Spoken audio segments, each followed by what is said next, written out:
Yang paling ekstrim kalau pengobatan itu mereka ngerasa apa sih Ustaz?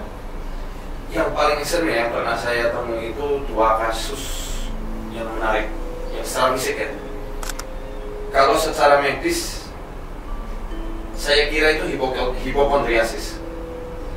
Keluarnya keringat darah dari pori-pori kulit. Tapi ternyata ketika dicek sama profesor di salah satu rumah sakit terkenal provinsi di Jawa Barat, tidak ditemukan penyakit apa, normal hasilnya. Saya dikasih lihat medical check up. Ayah dan ibunya itu sebelum putranya seperti itu ada ledakan di atas, dan itu masih di dapur, di Pawonan. Kenapa kok di dapur tadi? Bagaimana sih kalau cara dari Ustaz Faizal kita untuk benar-benar hindarin diri dari telur santet dan ilmu sihir lainnya? Kalau dari saya kan udah sering saya sampaikan.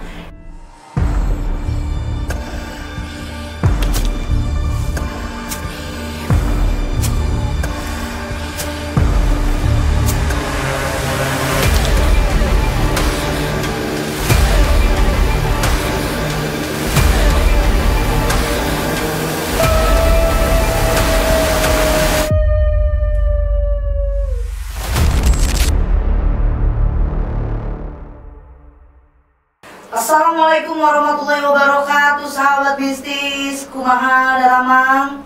Alhamdulillah hari ini pakai baju putih, keren banget kan? Lagi di studio saya, cuma bintang tamunya nih. Yang biasanya netizen nyuruh saya rupiah. Akhirnya saya mau ngebuktiin kalau saya udah nggak jadi dukun santet lagi. Beliau aja mau mampir ke sini. Siapa dia? Assalamualaikum Ustaz Faizal. Langsung wah Rio sama Ustaz Faizal kurang satu. Iya, nanti udah ngomong sama Ustaz Faizal. Saya mau ngomong surat merah. Karena banyak banget Ustaz Faizal netizen yang bikin saya sebenarnya ngedown di dunia entertain. Satu bilangnya, nih perempuan ini harus ketemu nih sama Ustaz Faizal biar diruqyah. Kedua, ini perempuan iblisnya masih ada, setannya masih ada, harus diruqyah sama Ustaz Faizal. Ustaz Faizal, biar saya juga belum, coba jelasin ke netizen yang terhormat. Teruntuk lagi sahabat bisnis, itu nama panggilan fans-fans saya. Gimana seorang Ustaz Faizal melihat Ria Puspita? Tapi sebelum dijawab, sehat Ustaz Faizal? Alhamdulillah sehat. Jauh enggak? Lumayan. Banyumas repot. Ustaz Faizal dari Banyumas langsung ke sini, tapi karena ada kerjaan di Jakarta, alhamdulillah bisa kita ketemu. Yuk, so. Alhamdulillah. Apa tadi ya? Gimana nih di badan saya Ustaz? Penglihatan seorang Ustaz Faizal deh. Saya melihat Ria pakai jas putih. Itu yang nyata. Tadi kita udah hitam-hitam Ustaz. Kalau di tempat saya suka-suka Ria namanya.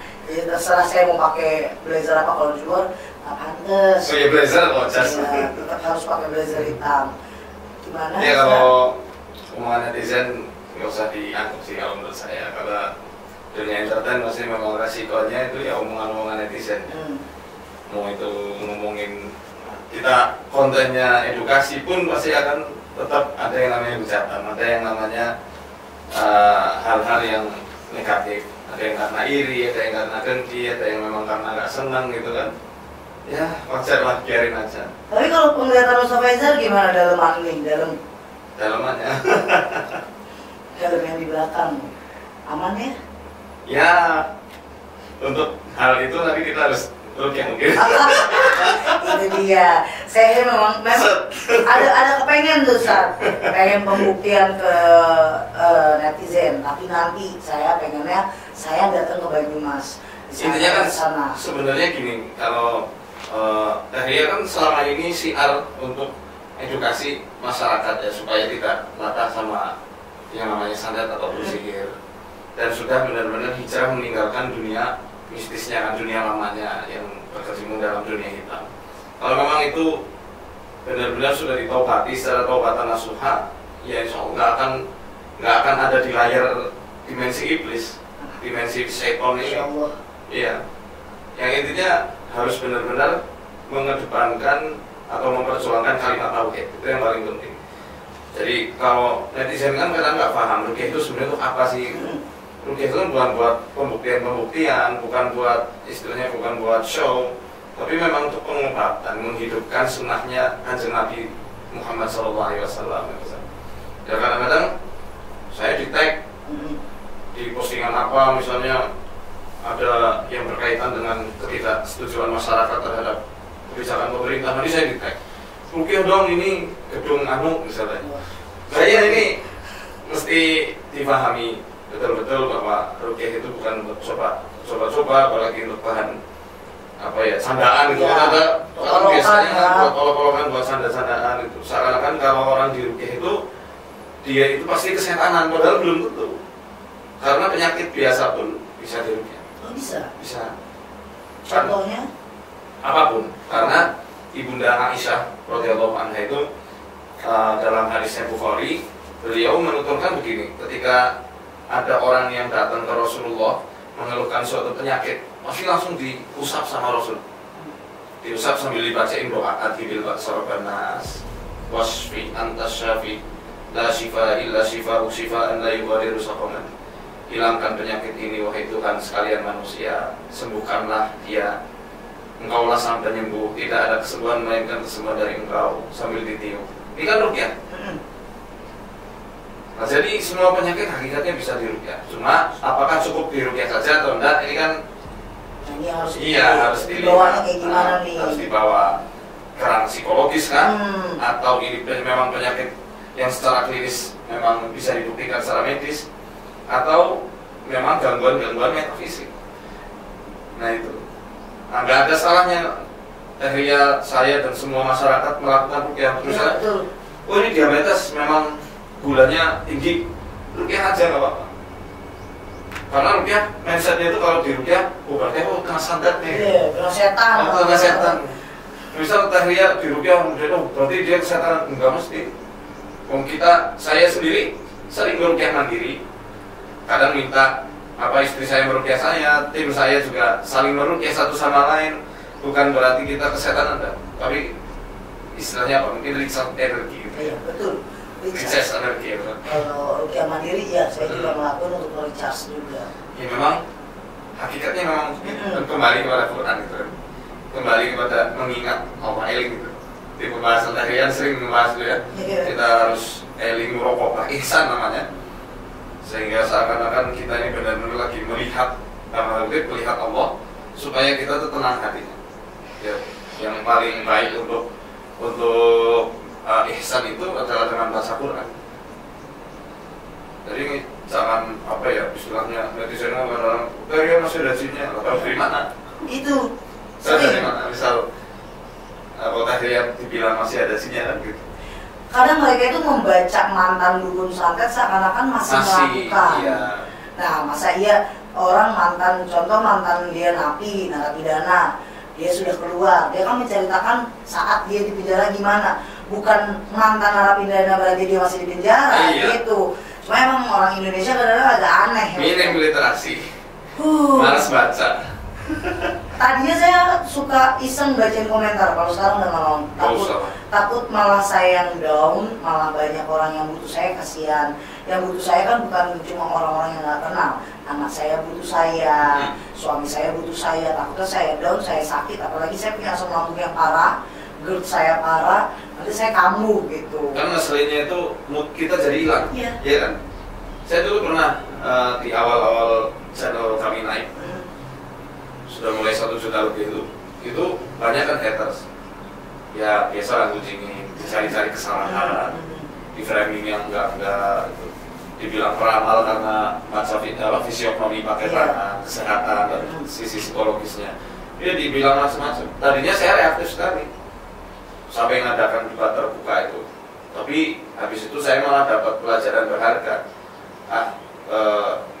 Lebih baik saya ngurusin orang-orang yang memang butuh dan memang sefrekuensi dengan kita, daripada ngurusin mereka-mereka yang memang nggak punya karya, kemudian ngomentarin karya orang lain. Benar, dan mau menjatuhkan. Mereka itu ibaratnya mau naik tapi dengan jatuhin orang. Kayak awal saya viral, saya disandingin tuh sama Ustaz Faizal, harus ketemu, pengen ketemu, tapi emang Allah kasihnya baru kali ini ada kesempatan. Nah, Ustaz Faizal, kan udah banyak banget nih tahu orang-orang yang datang ke tempat Ustaz Faizal kan berbagai macam mengeluhkan, yang ada dia merasa disantet, dia merasa diteluh, diguna-guna. Yang paling ekstrim kalau pengobatan itu mereka ngerasa apa sih Ustaz? Yang paling ekstrim yang pernah saya temui itu 2 kasus yang menarik, yang secara fisik ya. Satu, seorang gadis dari Jawa Barat yang dia itu mandi darah. Jadi kalau secara medis saya kira itu hipokondriasis. Keluarnya keringat darah dari pori-pori kulit. Tapi ternyata ketika dicek sama profesor di salah satu rumah sakit terkenal provinsi di Jawa Barat, tidak ditemukan penyakit apa, normal hasilnya. Saya dikasih lihat medical check-up-nya, tapi terus-menerus keluar dari sini keluar, dari sini. Jadi dia kayak keringetan darah gitu. Keringatnya darah. Dan memang yang diserang itu bukan hanya dia, karena ketika diruqyah ayah dan ibundanya reaksi semua. Ketika saya datangi rumahnya, keluar kawat di mulutnya dari sini, tenggorokan. Gak langsung di mulut ya, kalau di mulut saya kira wah ini jangan-jangan narok gitu kan. Tapi dia udah kesabut di sini. Dan nggak ada bekas luka tadi. Anehnya itu. Kalau memang di situ, dia mungkin kalau di psikologi ada namanya self harm ya, yang nyayat-nyayat karena dia itu depresi. Itu nggak ada bekas luka. Memang benar-benar keluar dari pori-pori. Nah, itu pertama. Yang kedua, seorang anak juga masih remaja, anak laki-laki, usianya usia santri, masih SMA. Itu kesayat-sayat tangannya segini. Oh, dia mau sayat-sayat?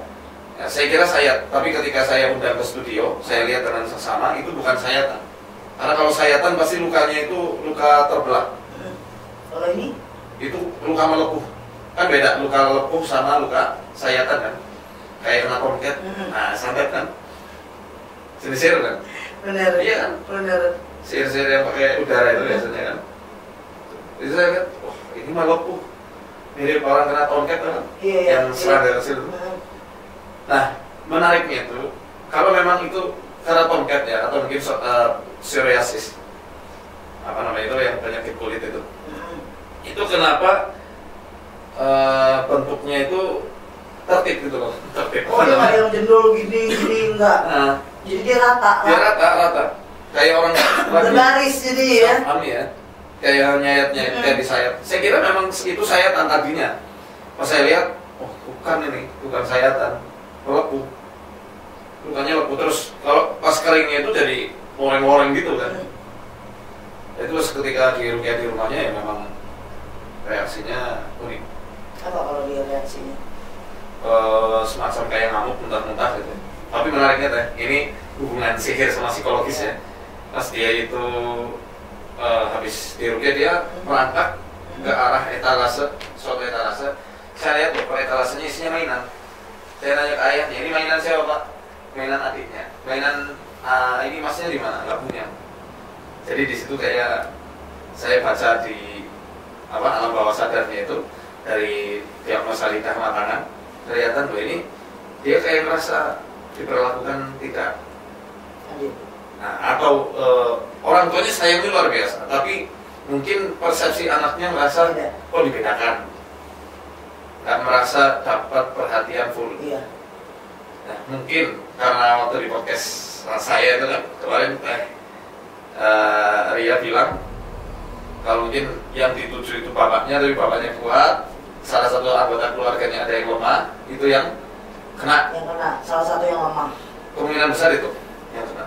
Karena memang ayah dan ibunya itu sebelum lukanya seperti itu ada ledakan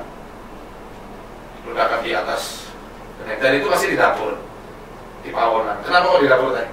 Saya nanya. Ya, kalau di dapur, kenapa? Kita bilang ada apa sih? filosofinya nggak? Oh ya pasti kalau filosofi ada, cuma itu kalau di dapur biasa tua, dia pakai santet tua. Kalau yang muda depan rumah, depan kamar. Santet tua apa maksudnya? Santet tua itu kalau rumah itu kan kalau dapur pendaringan. Kenapa pendaringan aja nggak boleh kosong gitu? Setan tuh ngumpulnya ada di dapur, buat narik rezeki, narik emosional itu ada di dapur. Jadi kalau saya bilang sebenarnya di mana aja bisa, tapi memang ledakannya iblis itu maunya di dapur. Oke. Iya, pantesan terus. Di mana aja gitu kan. Sebenarnya di mana aja kita bisa lempar itu ledakan, cuma kebanyakan memang tembusnya langsung ada di dapur, deketan sama kamar mandi. Itu udah pasti di situ. Ya memang ada kamar mandi. Dulu tarinya kayak gitu kan, Iya. selalu nyerang. Selalu. Ya, mungkin berkaitan apa yang dimakan dan diminum ya. Betul. Karena nanti apa ya, nyebar. Mereka kan langsung masuk dan nyebar semuanya. Ya itu nyari mangsanya, siapa yang paling lemah imannya. Tarik di situ. Tapi buhul itu kan pasti ada dua macam. Buhul yang memang bentuknya ada, dia bahan, ya rambut dan lain-lain yang kita bisa temuin di dalam keramik lah, kita aduk dalam tanah gitu. Ada yang setan udah masuk, yang memang iblisnya yang masuk. Iya. Buhul ikatan media ya. Iya, medianya dia. Intinya kan media itu nggak mesti saklek, aku harus pakai tanah, pakai apapun. Bahkan nggak pakai media pun ya. Bisa. Cuma pakai tatapan itu. Biar ditatap Ustaz. Jadi itu di rumahnya dia ada meledakan. Ya, ada ledakan. Jadi kita rukyah rumahnya, kemudian kita anaknya kita rukyah juga, adiknya semuanya lah. Alhamdulillah sekarang udah sembuh itu. Udah sembuh, udah Ya, ada. udah nggak ada luka lagi. Tinggal pembangkitan motivasi dia. Ya itu. Secara psikologisnya itu harus didampingi terus supaya muncul rasa pedenya, nggak insecure, bisa paling nggak mau menceritakan apa yang ada di dalam batinnya itu. Nggak mendem sendiri, mau mendem sendiri kan repot kan. Dia malah makin psikisnya keganggu kan. Tapi kalau yang cewek tadi dari Jawa Barat sembuh. Nah ini masih dalam pemantauan. Oke. Karena kayak perang kan, Pasti. sembuh balik lagi. Ini saya lagi Sembuh ngeliatin balik. begitu. Hah? Saya ngeliatin Lihatin apa? dari matamu, Ustaz. Karena kebaca perangnya itu on off dia. Oh, memang ya. Jadi kemarin pas ibunya konsul keluar darah, tapi kalau nggak konsul berhenti. Dan konsul lagi keluar darah lagi. Wah ini main-main ini. Terus saya bilang udah rutinin aja sunnah Rasulullah ya dengan baca Al-Baqarah. Kemudian saya kemarin suruh untuk pergi ke laut, mandi air laut di situ, ya karena air laut kan tohur ya, dia suci, bisa juga untuk melepaskan atau menetralkan hal-hal yang negatif macam itu kan. Jadi nggak tahu sudah dilakukan atau belum. Kalau pegang melihat laut ini ya. Karena kalau difokuskan terus menerus, ya paling enggak harus tinggalnya dekat, biar bisa dipantau terus. Nah ini kan jauh antara Banyumas sama rumah dia di Jawa Barat, saya di Jawa Tengah. Itu terpisah jarak. Jadi kita hanya menyarankan kadang-kadang lewat WhatsApp. Kita terus-menerus kasih wejangan sekaligus ya doa dari jauh. Tapi mantap juga itu perjuangan untuk perangnya, karena dilihat kan ini jenisnya apa nih santetnya kalau menurut Ustaz Faizal? Wallahu a'lam. Tapi yang jelas yang macam kayak gitu kan biasanya memang dari barat kan, Iya. dari Kulon. Karena emang maunya kan bukan si anak ini, bukan mau fisiknya dia gitu, bukan mau nyelakain, tapi baru kali ini loh dari muka juga keluar. Kalau Dari ada- sini, bukan dari hidung loh ya. Kalau Iya. dari hidung sih ya. Pori-pori, dia dari Dari pori-pori. pori. Karena aku ada pasien cuma tangan doang. Itu dari muka nggak ada. muka, tangan, kaki. Terus ya saya cek semuanya. Nanti off the record aja ya. Iya. Soalnya ini terkait mereka ya. Berarti sama Ustaz Faizal, saya juga kalau ada pasien yang no record saya agak bingung mau menjelaskan ke halayak. Ya Karena soalnya banyak pasien yang ngerasain kayak gitu kan, terus Ada- nggak bisa jelasin. iya soalnya ada hal yang memang nggak bisa kita jelaskan. Nah itu. Kan mungkin terkait privasi pasien, ya kan, terkait identitas dan lain-lainnya lah ya. Itu kan nggak mungkin kita sampaikan, ada kode etik lah. Termasuk di channel kami kan, kalau memang pasien mau ya kita ikut, kalau enggak ya sudah enggak. Bukan dibilang kita nggak ada buat pengobatan, tapi YouTube pengobatan itu ya kalau pasien memang mau ya mau, bukan diutamakan. Sama kayak di sini banyak yang request kenapa nggak pengobatan lagi. Ya kita minta sama pasien sampai guling-guling juga orang nggak mau diapain. Daripada kita salah malah ngerekam diem-diem kan, itu tidak baik, itu privasinya keganggu. Tapi kalau untuk Ustaz Faizal sendiri nih ngelihat dampak dari santet kan banyak ya, apalagi orang yang pernah kena. Orang dia udah pernah kena, berarti kan psikologisnya belum sembuh. Kayak yang sebelumnya saya cerita, kita udah coba sembuhkan, tapi di orang ini tuh merasa masih enggak kok, saya masih sakit nih ketek saya atau tangan saya fisik lah gitu. Tapi di rumah memang udah nggak ada gangguan, tapi fisik yang dia ngerasain. Apa yang Ustaz Faizal berikan ke mereka orang ini? Nah ini penting juga karena kadang-kadang mereka itu punya argumen sendiri. Udah datang ke kita, tapi debat, punya prinsipnya sendiri lah. Gimana kita mau mengobati? Ya kan? Mestinya kan datang ke terapis, kan otomatis lebih paham terapisnya daripada yang ngerasain, daripada pasiennya. Walau saya tahu dia ngerasain masih ada penyakit. Nah biasanya kalau ada orang-orang yang seperti itu, saya lihat kondisinya. Oh, ini karena adanya anxiety disorder, gangguan kecemasan berlebih. Gangguan kecemasan berlebih biasanya diakibatkan karena asam lambung yang tinggi. Ya kita obati lambungnya dan kita sampaikan ujar atau hasil analisa kita bahwa Anda ini terganggu bukan karena masih adanya santet ataupun jin, tapi karena memang asam lambungnya yang parah. Akhirnya terjadilah suatu kecemasan, dadanya panas karena ketika asam lambung naik ke esofagus itu kan panas, bukan main. Iya, pahit lagi. Iya, benar. Katanya ada asam lambung. Oh iya, itu yang saya rasain. Semua orang ada asam lambung. Tapi sakit. Iya, sakit asam lambung ini ya. Bergejala gitu kan. Pasti gitu dan pasti cemas. Dadanya berdegup kencang, jadi insomnia, susah tidur.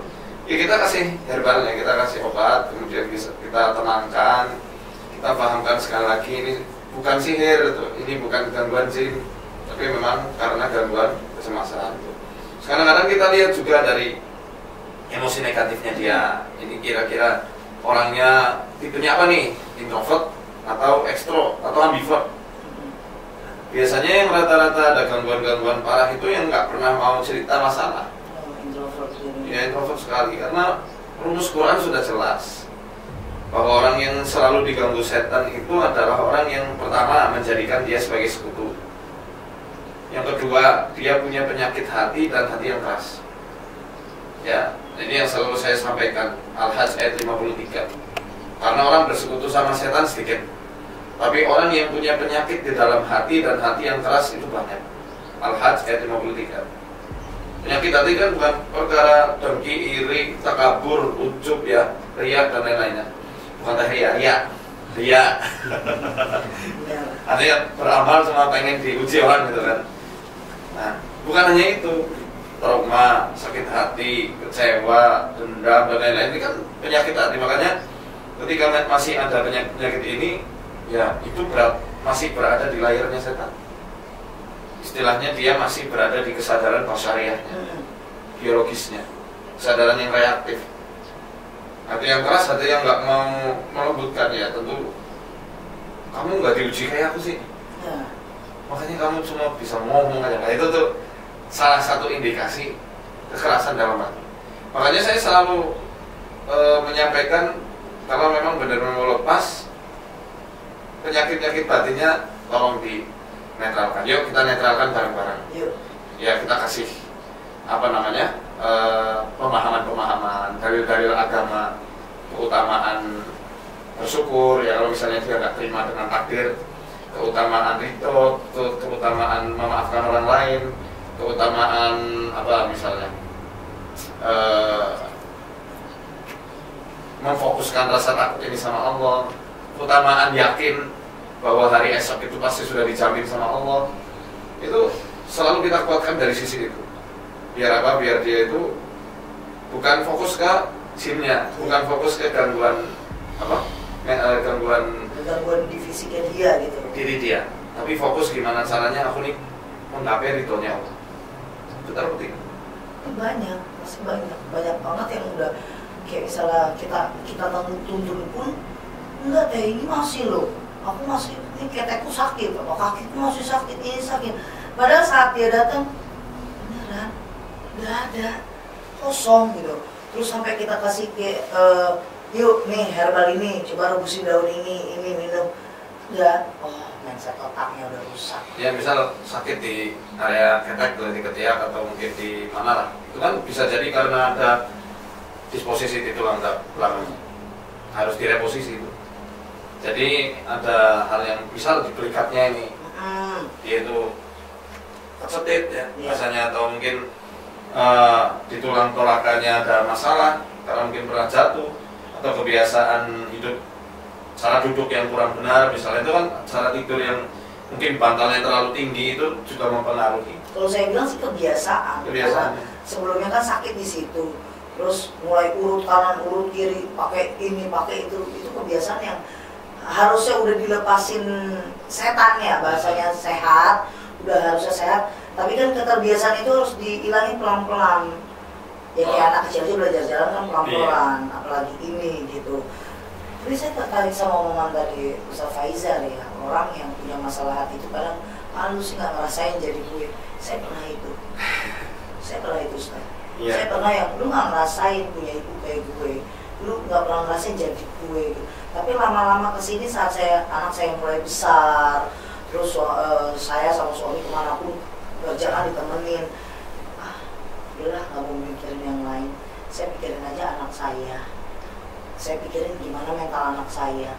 Kalau mental saya jatuh, otomatis anak saya mentalnya juga jatuh. Kalau saya mikirin yang lama-lama nanti psikologi saya sakit, jadi anak saya yang saya bantai terus-terusan. Enggak, jadi biar nyaman semuanya, aman gitu. Nah kadang emosi negatif itu terwariskan. Iya. Ya, kalau orangnya nggak punya kesadaran, tapi kalau punya kesadaran, oh aku harus berubah nih, insya Allah nggak akan terwariskan. Yusuf Faizal lihat nggak, suami saya ngangguk-ngangguk kan kuat banget. Pas emosinya terwarisan ya. Begini-begini deh. Tapi kalau teteh kan sudah punya kesadaran, insya Allah dengan itu nanti terputus mata rantainya. Mungkin ibundanya seperti itu juga dulu pernah ada kenangan yang buruk juga, inner child-nya beliau juga, pola asuhnya dan lain-lainnya kan mungkin seperti itu. Jadi hal itu bergulir terus-menerus, sehingga yang paling baik dan ajaran Quran adalah dengan memaafkan orang tua kita, karena orang tua adalah orang yang paling berhak mendapatkan maaf. Iya, alhamdulillah. Ya. Karena urusan misal ada orang tua zalim, itu urusan mereka sama Allah. Urusan kita sama Allah, bakti kita sama orang tua, sejahat apapun. Karena pertanggungjawaban kita di sisi Allah bukan atas perilaku orang tua ke kita, tapi apa yang kita lakuin ke orang tua kita sebagai wujud menegakkan syariat Quran. Ya, surat Al-Isra itu kan. Ya. Kita disuruh mentauhidkan Allah sekaligus bakti kita sama orang tua. Ya memang nggak mudah ya, kalau mungkin teteh pernah mengalami luka yang sangat dalam, kemudian untuk suruh move on, ya memang butuh proses. Tapi paling nggak Allah sudah tahu jihadnya teteh, kesungguhan bahwa aku udah maafin, udah move on, terus coba baik, ya begitu lagi. Akhirnya sekarang apapun yang suamiku ucap, ya aku ikutin, karena kan salah satu juga surga ku ada di suami. Aku ibadah, jadi sekarang nggak tinggal ibadah sama suami aja. Kalau misalnya suami bilang jangan, itu bikin kamu sakit hati, bikin kamu stres, udah mending balik badan. Tapi kalau apapun kebutuhan orang tua, ya kita topang lah biar gimana pun. Masya Allah, suaminya soleh. Anaknya Pak Soleh bener. Bener kalau itu Soleh, karena anaknya Pak Soleh. Jangan begini dulu, ntar Ustaz Faizal ketawa. Pokoknya kalau kita berdua itu akan disayang sama orang kalau begini Ustaz. Jadi kalau sekarang saya sama suami saya bisanya, oh ya udah kita mendingan di rumah ngurusin kerjaan, ngurusin anak. Kalau orang tua butuh apa sakit kita datang. Iya benar gitu aja. Itu pun banyak alim ulama yang lo sakit banget, pedih banget, tapi lo nanti akan jadi ibu. Ya. Jadi jangan pernah ngelakuin apapun itu, takutnya nanti Tuhan akan ngembalikin itu lagi, ngembaliin lagi. Jadi anak lo nanti benci sama lo, gini lagi, dan itu akan ada ria selanjutnya, ria lagi. Oke, di situ saya stop. Masya Allah, menarik. Nggak mau, karena kan penyakit hati. Karena Ria Puspita itu dari berangkat sakit hati dulu baru jadi dukun santet. Nah, saat saya lepasin itu nggak gampang. Ustaz Faizal, saya dibully, saya difitnah, saya dituduh maling, segala macam. Itu di saat saya tobat. Rasa pengen baliknya ada lagi. Ini orang yang ngomong kayak gini harus gue matiin. Dibully itu maksudnya sama siapa? Teman-teman, sama orang lain. Jadi sama sesama dukun santet itu? Enggak, sama orang lain. Jadi sama temanku. Jadi saat aku udah mulai hijrah, itu banyak banget apa ya, kayak ujian. Ya itu ujian memang, supaya teteh bener kan nih niatnya nih, kadang diuji di situ. Itu ujian nih. Sampai mau viral pun, sahabat yang ngebawa aku viral itu malah musuhin aku. Sampai ya Allah ini kenapa? Ada apa? Maksudnya kenapa sampai segininya banget? Cuma perkara saya harus bawain pasienku jadi narasumbernya dia, karena dia seorang YouTuber. Ya pasien itu punya privasi, nggak semuanya saya bisa bawa. Saya difitnah kemana-mana, saya langsung jadi dukun santet segala macam.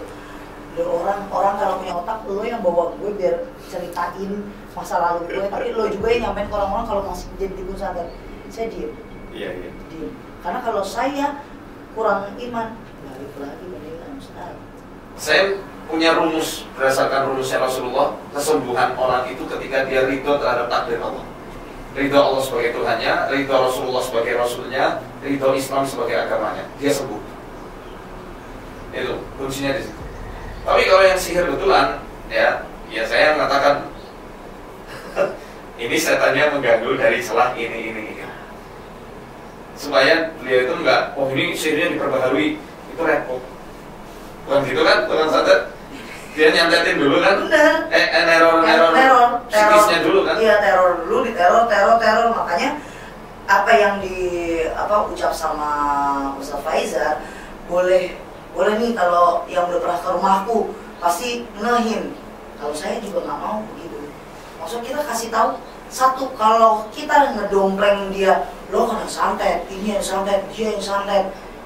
Hatilah pasien kita yang datang. Buat orang yang datang ke kita bukan sembuh, makin jadi, makin sakit, makin parah. Itu mati karena pikirannya sendiri. Nah, bener. Diperparah. Karena kan terus kortisolnya yang mikir yang aneh-aneh dipikirin lagi gitu. Pengennya sih siapapun yang datang ke sini kan keluar dari rumah saya sembuh.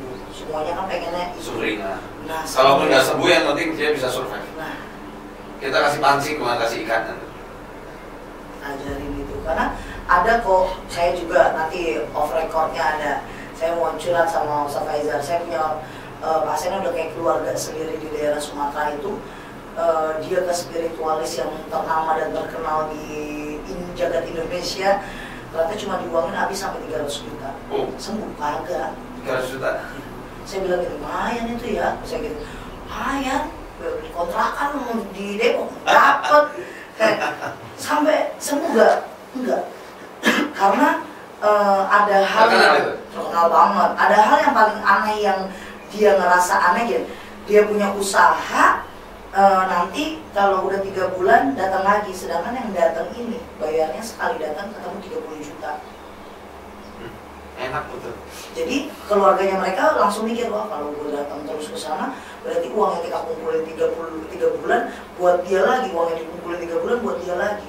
Karena di mana-mana sekali datang langsung sembuh. Ini tokonya dia sebenarnya rame, bagus. Cuma salah satu. Jadi ada beberapa unsur dari spiritualis yang pernah dia temuin. Dia ngasih bacaan ruqyah, tapi di dalam ruqyahnya itu bukan ruqyah, Ustaz. Apa tuh? Jadi pengajakan sihir. Kan dia nggak ngerti bahasa Arab. Jadi mana doanya bukan doa untuk kesembuhan. Aneh doanya. Doanya kalau kita bahas pemujaan-pemujaan tapi di bahasa Arab. Nah tempatnya dia dipasang itu malah makin serem. Ada masih nyimpen? Enggak, kalau aku nggak nyimpen rekaman. Ada tahu Vicky nyimpen atau enggak, dia dibacain. Kenapa saya bisa bilang itu sihir? Saya minta rekordnya. Saat itu masih ada almarhum Habibana. Saya suruh, ini benar nggak? Ini kata-katanya udah aneh. Dan itu anak-anak majelis yang ngomong ya emang aneh. Oh, bukan bahasa Arab mungkin ya? Bukan, ini bahasanya gini, lo mau nyanyi lagu, tapi lo nggak tahu artinya apa. Ternyata lagu yang lo nyanyi bukan bahasa Arab yang solawatan, ternyata gitu tentang cinta bahasa gitu. Nah itu abis saya dengerin, saya kirim, terus kan nggak ada yang tahu nih timku kalau aku tuh ngedengerin apa yang dia setel kan. Saya save, langsung saya kirimin, dapat. Itu enggak, itu bukan ruqyah. Ruqyah yang benar itu ya doa yang benar-benar ada di Al-Quran. Kita bacain surah-surahnya. Ini bukan, udah murotalan. Katanya dia ini dapat dari mana murotalan, padahal enggak. Malah aneh, rumahnya dia malah makin angker. Setelah lepas dari murotalan itu adem. Dia bilangnya murotal. Iya. Oh ya Allah, makanya ini penting banget pendidikan Quran. Nah, jangan lepas dari Quran. Karena Quran ya panduan kita, selalu kaum muslimin ya. Bahkan panduan seluruh manusia. Jadi ayo, kita yang muslimnya ayo semangat, harus semangat belajar Quran. Biar tahu ini surat Quran bukan. Nah, yang sedih itu saat kita punya spiritualis yang benar, saat kita beneran menolong, beneran kita ngaji, beneran kita kelola kata-kata dari Al-Quran, itu malah disangkanya bohong, disangkanya salah. Tapi giliran orang yang kasihnya salah, bahasanya ini pengajakan yang buruk, dibenerin. Itulah. Karena buta agama. Miris banget. Nah, kalau saya nggak mau Ustadz, kalau disuruh kenapa nggak mau ceramah, kenapa nggak mau bikin majelis, saya aja masih berjalan sama Allah. Saya nggak ahli fikih, saya nggak ahli hadis, saya nggak ahli dalam agama, saya masih belajar. Nah pas datang Ustaz Faizal, saya belajar. Nanti biar tim saya bisa untuk bantu ruqyah, karena udah ada, oh ini ruqyahnya sama kok kayak Ustaz Faizal dari buku. Dari buku. Iya. Nah kalau Ustaz Faizal sendiri, sekali nih pertanyaan saya untuk banyak netizen yang mempertanyakan bagaimana sih kalau cara dari Ustaz Faizal kita untuk benar-benar hindarin diri dari telur santet dan ilmu sihir lainnya. Kalau dari saya kan udah sering saya sampaikan. Ini kebetulan ada Ustaz Faizal biar dapat wejangan sahabat-sahabatnya. Ya, ada 5 poin. 5 poin yang saya selalu sampaikan untuk penguatan. Pertama, pola pikir. Ya, pola pikir gimana dia itu selalu berhusnuzan sama Allah. Berdasarkan hadis qudsi, ini inda zonni abdi bi. Aku itu bergantung gimana prasangka hambaku terhadapku. Kalau memang dia pola pikirnya disantet terus, ya Allah izinkan sekali. Tapi kalau dia pola pikirnya itu berdasarkan tauhid yang lurus, tauhid itu artinya pengesaan betul-betul, akidah kita benar-benar murni karena Allah Subhanahu Wa Taala, dan kita paham qul la yusibana illa ma kataballahu lana huwa maulana wa 'ala Allahi falyatawakkalul mu'minun. Katakan hai Muhammad, tidak ada satupun malapetaka yang akan kena kepadaku kecuali malapetaka yang sudah ditetapkan, dan hanya kepadanya lah orang-orang beriman itu bertawakal. Dia nggak perlu takut karena sudah dijamin semuanya. Jadi pola pikir ini dalam konteks sihir ya, pola pikir harus dibenerin dulu. Nggak boleh was-was, nggak boleh overthinking, jangan latah juga.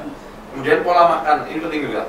Kebanyakan orang-orang yang kena gangguan metafisik, khususnya sihir, ketika saya cek itu dia punya kemacetan materi dan kemacetan energi di dalam tubuhnya. Itu bisa kita cek dari lidahnya, lidah sama tangan.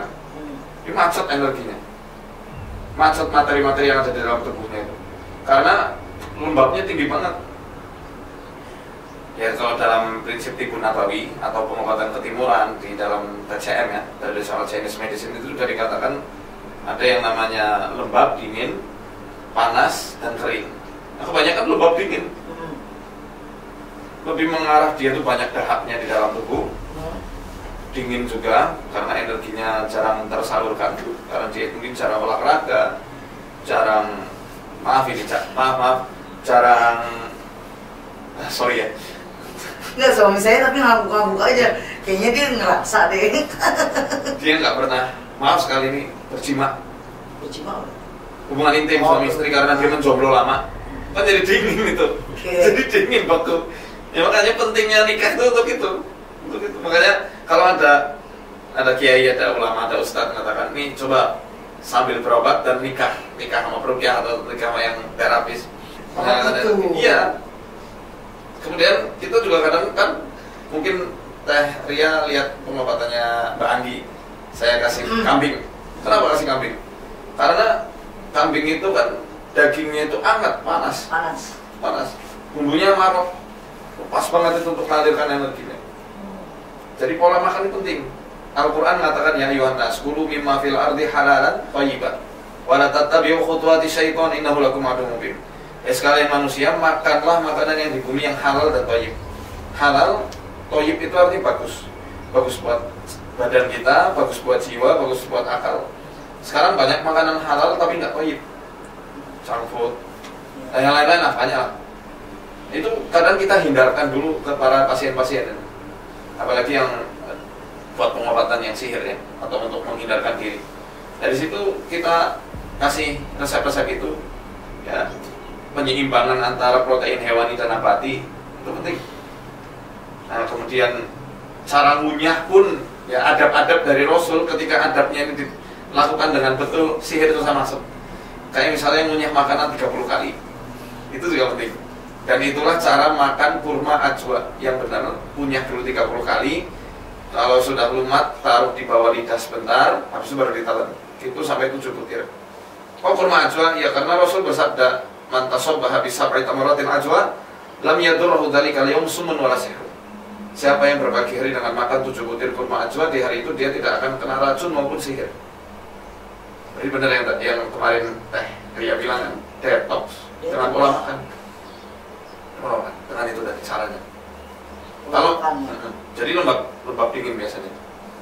Karena ketika energi macet, materi itu macet, otomatis mudah dong mereka mengalirkan energi setannya. Karena energi manusianya macet, ya otomatis energi setan yang muncul.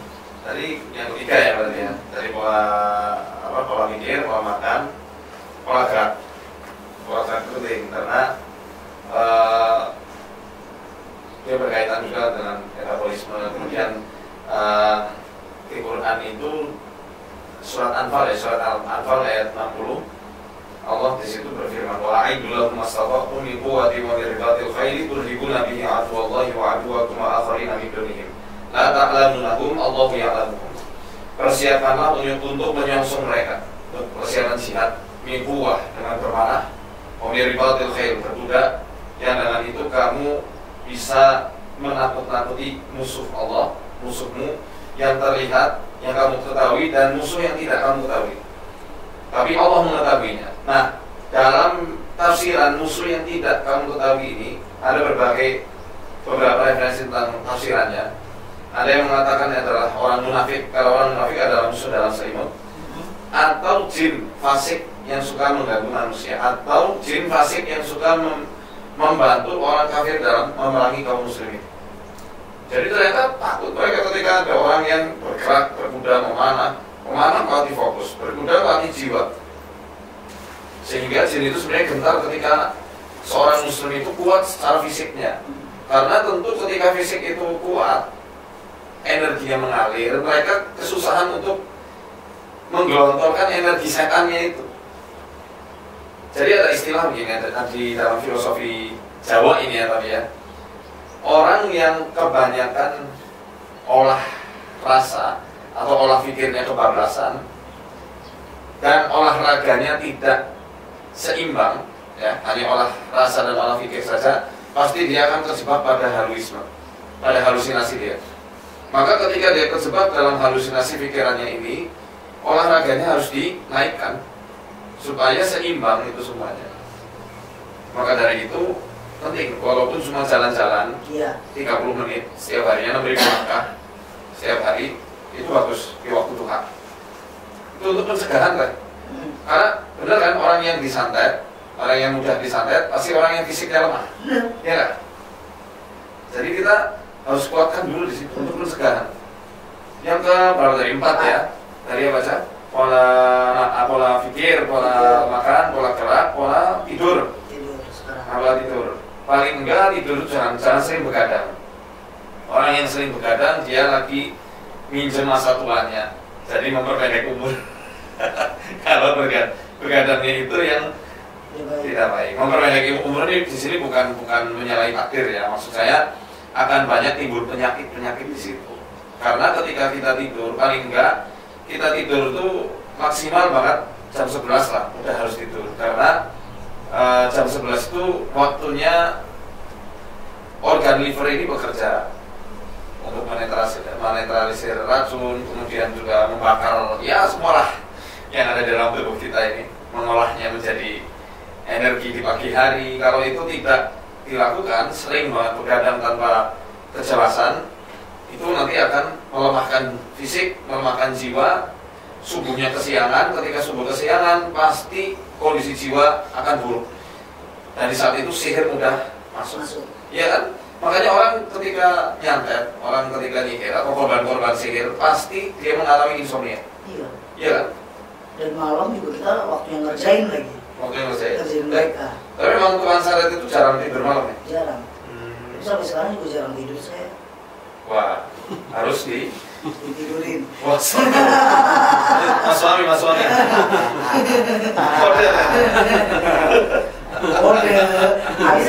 Ustaz Faizal bilangnya tidur nggak boleh begadang. Nah, saya pas banget ngerjain pasien pas tahajud saya ngerjain. Oh, tahajud beda. Kalau tahajud memang jam segitu harus disunahkan banget. Iya, kalau saya harus bangun memang karena banyak yang putus saya di malam hari itu. Tapi kan waktu Isya, habis Isya tidur kan?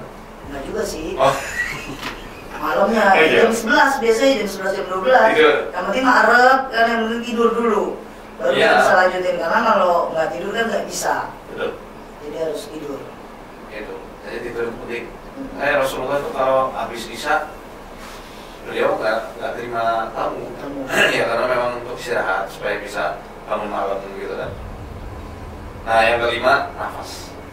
Ini penting banget. Pola nafas. Pakai nafas diafragma. Saya bisa nggak kamu nafas? Takutnya kamu kena santet. Untuk sekarang itu. Nah, nafasnya pakai dia. Ini apa? Perut. Iya, diafragma. Tarik 5, buang 5 pakai hidung sebenarnya. Nah ini kita berdasarkan jurnal-jurnal ilmiah ya, bukan pakai cara-cara yang aneh-aneh lah. Nah, ada tambahan lingkungan ini penting juga. Karena ketika lingkungan toksik pasti gampang itu sihir masuk. Ya kan? Betul nggak? Dulu sering kayak gitu kan? Nyari lingkungannya dibikin berantakan dulu, terus sihirnya baru masuk. Baik itu pakai adu domba, atau mungkin disihir salah satu anggota keluarganya. Ketika kacau semua pikiran kan mudah masuk. Memang intinya adalah ketenangan batin. Ya di Quran katakan fa'audzasa fi nafsihi khifatan Musa qulna la takhaf innaka antal a'la. Ketika penyihir Firaun itu melemparkan tongkat sama tali temalinya, menghembuskan sihir supaya kelihatan di mata audiens itu bisa bergerak-gerak, Nabi Musa takut itu. Makanya dikatakan fa'audzasa fi nafsihi khifatan Musa. Muncul rasa takut di dalam jiwanya Nabi Musa. Maka solusi Quran apa? Kami berfirman, hai Musa, jangan takut, kamu lebih tinggi daripada mereka.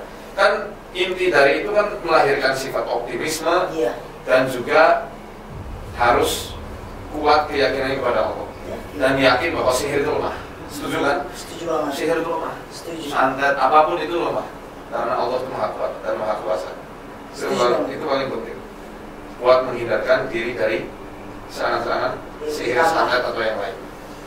Jadi saya setuju banget karena pada zamannya Arya Puspita itu di jahiliyah, saya merasa saya paling sakti.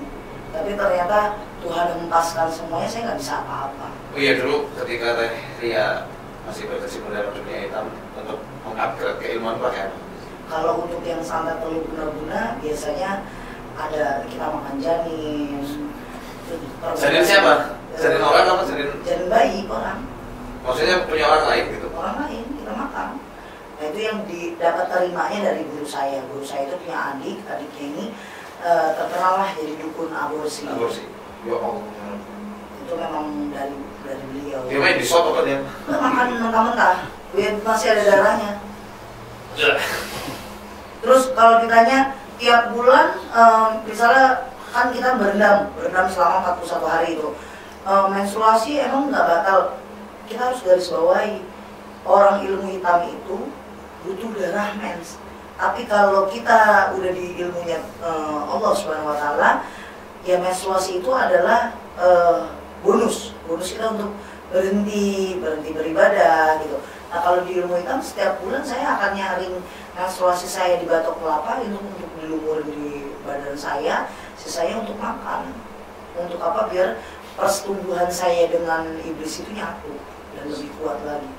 Saya pernah detox. Detox. Sudah pakai detox. Saya kelapa, mendiar garam, saya rukia juga dulu. Saya saranin nanti pakai ganda rusa. Ganda rusa. Dalam ganda rusa. Satu kali aja. Sekali nggak aja. usah bolak-balik. Tapi efeknya sangat kaget ya. Atau biasanya muntahnya 12 jam. Yang penting bisa lurus nggak? Harus siapin cairan itu memang. Daun ganda rusa berapa lembar? Ekstrim itu memang. Atau daun sisak aja dulu nggak apa-apa. Berapa lembar? Daun sisak 11 lembar. Kalau daun ganda rusa? Kalau yang ekstrim itu dari Ustadz saya 72 di blender. Di blender. Oh nggak perlu direbus. Enggak, jadi blender. Suci dulu. Insya Allah saya. Tapi ini jangan diamalkan sembarangan orang. Nanti, oh saya mau detox pakai ganda rusa, ntar harus sesuai rekomendasi dulu. Untuk detox semua yang ada di itu memang harus pakai itu. Oke, kalau Ya. detox perut. Rahim. Perut. Oh, perut. Perut ini gendut. Oh. Sama. Oke, terima kasih Sama-sama. Ustaz Faizar. Sama timnya, terima kasih banget Sama-sama. mau hadir ke tempat saya, ke studio saya, ke gubuk saya ini. Berarti biar tambah lagi wawasan sahabat-sahabat mistis yang dengar ini, biar mereka lebih waspada lagi dan cara menyikapinya gimana. Nah untuk sahabat mistis ingat, balik lagi bener kan Ustaz Faizar aja ngajarin tidak overthinking, ibadah, dan kita punya ketenangan. Jadi kalau semuanya hal kita jadiin satu masuk ke otak nggak sanggup. Otak kanan kiri itu ada tugasnya masing-masing. Kalau semuanya dicampur adukin, bukan lagi kalian kena santet, tapi kena gangguan mental dan gangguan jiwa. Jadi buat sahabat mistis semuanya jangan lupa subscribe, like dan share channel terbaru saya biar saya lebih bersemangat lagi bikin konten-konten edukasi. Dan jangan lupa juga mampir ke tempat Ustadz Faizar, channel YouTube-nya apa namanya Ustadz? Nah itu nanti ada aku sama Ustadz Faizar, kita ngulik juga. Ngulik ya tetap ada hal tentang sihir, santet, teluh, guna-guna, dan semuanya tentang berbau ilmu lintrik. Wah, biar kalian tahu memang ada dasarnya di Al-Quran itu ada ilmu sihir. Tapi bukan berarti kalian mendasari itu, tapi kalian mencegah di badan kalian biar jangan sampai ilmu sihir itu masuk ke badan kalian. Dengan apa aja, saksikan terus videonya biar kalian tahu bagaimana cara menghindari santet, teluh, guna-guna, dan sihir. Terus bagaimana caranya biar ketemu sama Ustadz Faizar. Bagaimana caranya untuk ketemu sama Ustadz Faizar buat diruqyah, dibantu, dan ketemu sama saya juga. Ya karena saya lagi belajar sama Ustadz Faizar meruqyah. Jadi tambah ilmu lagi. Terima kasih Ustadz Faizar, buat sahabat saya semuanya terima kasih. Assalamualaikum warahmatullahi wabarakatuh. Salam.